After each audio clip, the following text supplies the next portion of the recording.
Welcome to Still Plays Galaxy of Heroes. This is a Conquest video, our new series looking at Conquest 15. Today is Sector 4, and we are covering the data disks that I used and collected, the feats, both global and the sector, the squads I was using to accomplish those feats, and is look at the boss nodes, which squads I was using. We do have some changes to the data disks. You see Amplify Agony, we've got 2 of them. I have a Stacking Fervor down there and a Defensive Formation that could be swapped out. That was just, I needed a 1 dot to fill the slot. We also have Fortified, which I've been holding on to. And I have collected some improved discs this time, but I'm using Amplify Agony versus what I had been using in some of the earlier sectors, partly because I didn't have enough good Agony at the time, but also because the feats and the squads that we are using for this sector work better with Amplify Agony than some of the previous ones where utilizing some assist heavy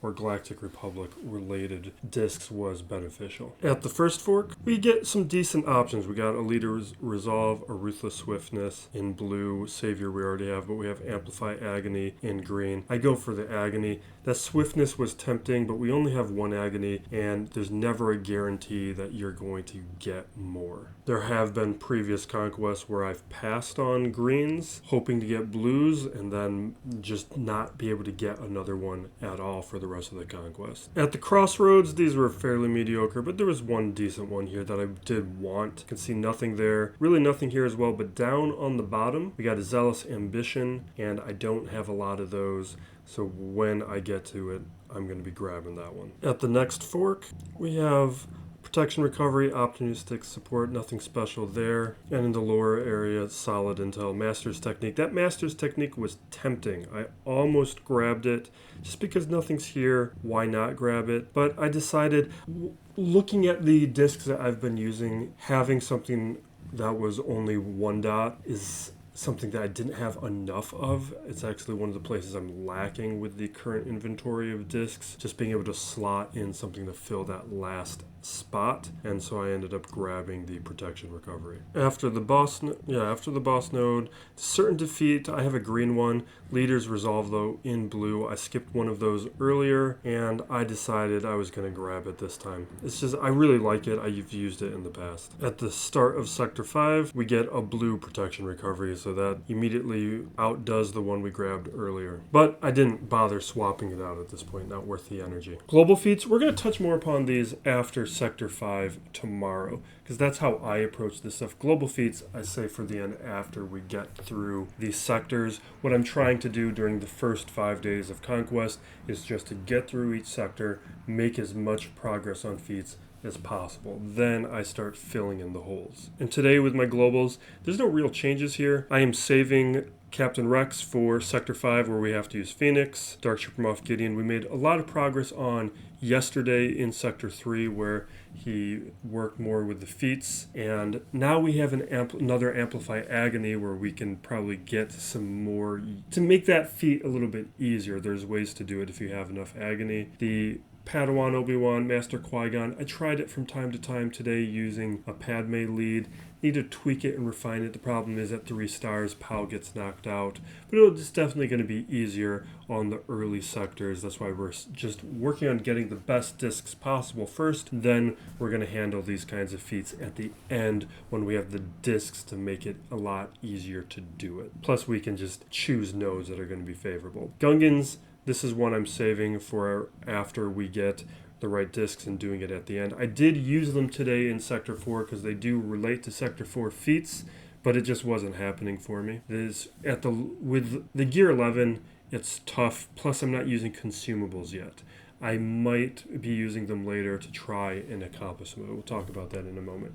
And then some of these other ones are just, we have to save for the end. Now with the Sector 4 feats, you can see with our initial playthrough, we made 2 out of 4. Now, this is what I talked about, and I have been talking about throughout all of these videos, is that even though these feats are easier, I could tell that it was going to take more energy to get through them. and that is because these don't double up in the ways that previous conquests did. Like in previous conquests, I was able to finish a lot of sectors, all feats, in a single playthrough, and then I was just cleaning up stars on nodes. This time, though, you have to use specific squads that don't overlap on each other.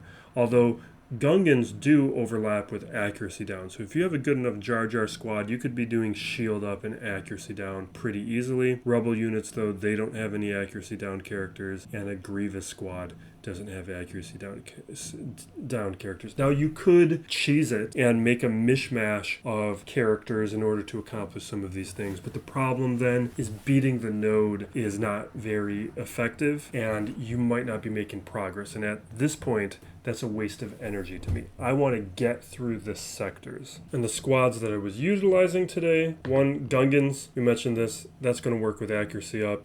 What the character that not accuracy up, that was yesterday, today's shield up. The character that matters for shield up is Gungan Phalanx, and it's the ability raised to shield here. This gives shield up to everybody. Problem is, without consumables, these guys aren't fast enough at this gear level, and Phalanx was getting stunned or knocked out at the start of the battle, at least with the squads I was choosing to bring them up against. And Phalanx would never get a turn to get that shield up out, or he'd be under ability block. Like, things were happening that was preventing me from accomplishing things the way that I wanted with this squad. Now, later on, we'll throw on some consumables, speed them up, and see if we have better luck. And also choose some other nodes. I was only using them in situations where I thought they'd have a good chance. It wasn't working out for me. What I utilized a lot of in Sector 4, Stap. Even though I only had 3 successful nodes where I won with him surviving, I used them like 5 times. Like they got pretty low on stamina. I kept giving them shots up against situations where I thought they'd have a chance. And with more stamina,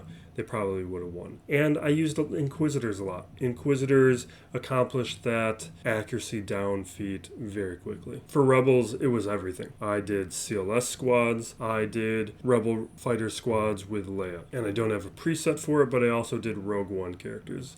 I just spread out that stamina amongst all those characters. Rebels is easy. They just unfortunately don't help with some of those other feats. And because you needed a full squad to get the win condition, you couldn't mix in like a Gungan Phalanx to try and get shield up. In terms of efficiency, every time you're seeing a 1 out of 3, this is basically a node where I brought in Grievous with Stap and lost some characters. We still won the node. Like, I'm not going to quit a node because that to me is just a waste of energy. We can be making progress at a minimum if we're going to be utilizing the energy. You can see we drop nodes a few times. Every single one of these 3s is a Stap.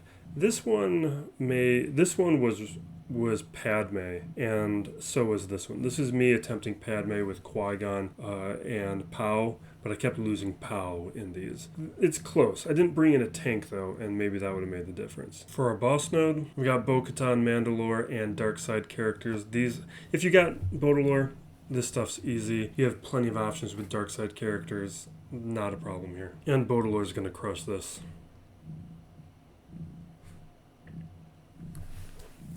Now, typically, you're going to want to go after like a B2, but for whatever reason, I think I was countering, so I hit some of the other characters, and then I went after B1 for some reason. Not that any of this matters. It's not going to change the results.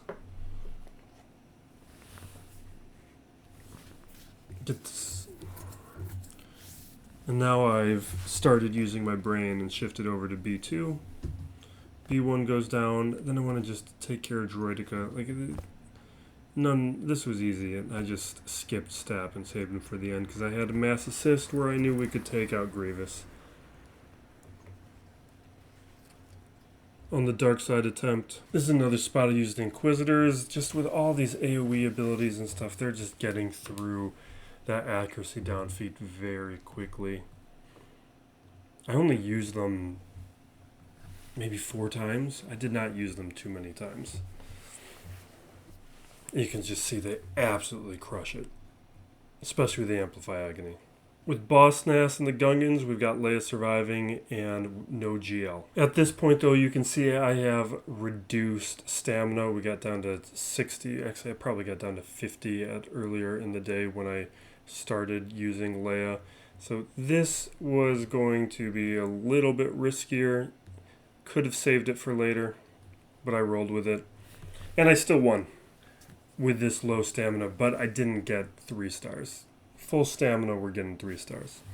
I was just hoping that even if I lost anyone, that we would be able to hit the condition, the revive condition for Leia, which is you have to take somebody out with the ultimate. Just didn't happen. But this is a very resilient squad. With the big hit, I was hoping we could do some damage on Jar Jar. I probably should just not got distracted and went after the shield generator, because that's what matters here. And with this squad having so many characters who ignore taunt and other conditions that ignore taunt, it makes it quite easy to go after the shield generator. But I still could have prioritized it more.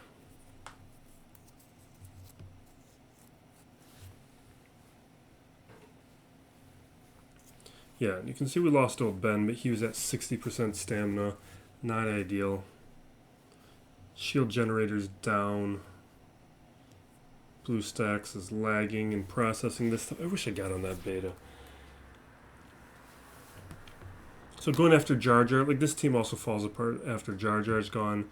Phalanx is going to start... oh no, Jar Jar went down pretty quick. Now Phalanx is going to be pretty annoying. And now I need to work on taking out Phalanx so I can take out some of these other characters. And you see me waiting on the ultimate because I'm trying to get some of these characters weak enough so that when I utilize the ultimate, I take somebody out. And I may have missed some opportunities to do it. Like, this may have been an opportunity.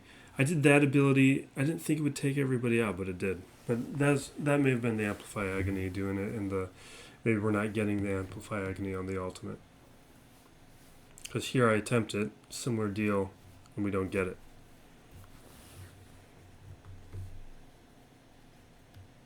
But we do get our victory and the feat with Leia Organa. And for our dark side attempt, we're using Third Sister. We did this right after we cleared the other attempt on the middle boss. You can see we're at 80%. Not ideal. I go for it anyway. And here, jumping into this battle. Throw Torture down onto Jar Jar, hoping that could do something.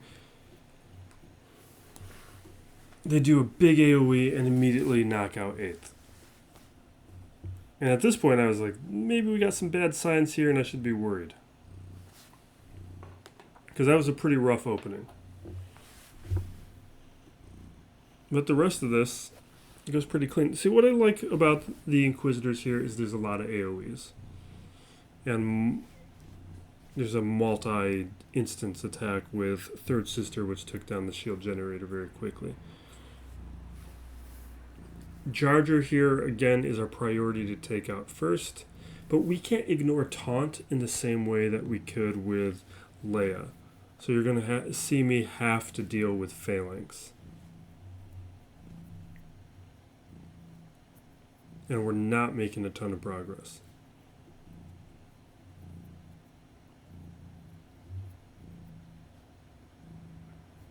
But this is a successful attempt.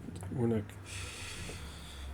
So you know at least that this is going to work, but we don't do it to get a 3-star win on the node. Yeah, so you can see, especially with the help of Amplify Agony, we're making a lot of damage on Phalanx. We knock him out, and now we can just focus on Jar Jar, and the rest of the squad is going to fall apart. Especially once we can apply some real debuffs. Yep.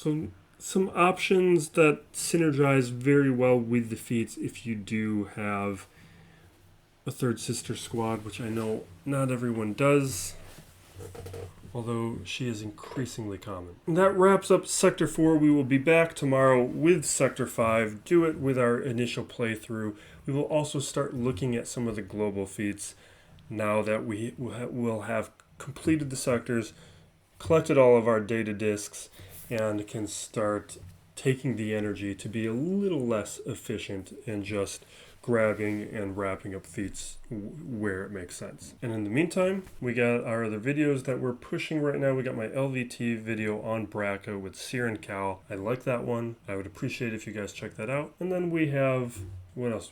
I guess a roster update is, no, we're posting this before the roster update. Whatever I put there, check it out or not. Either way, I appreciate you guys. Thank you for watching. Be excellent to each other. Still plays Galaxy of Heroes.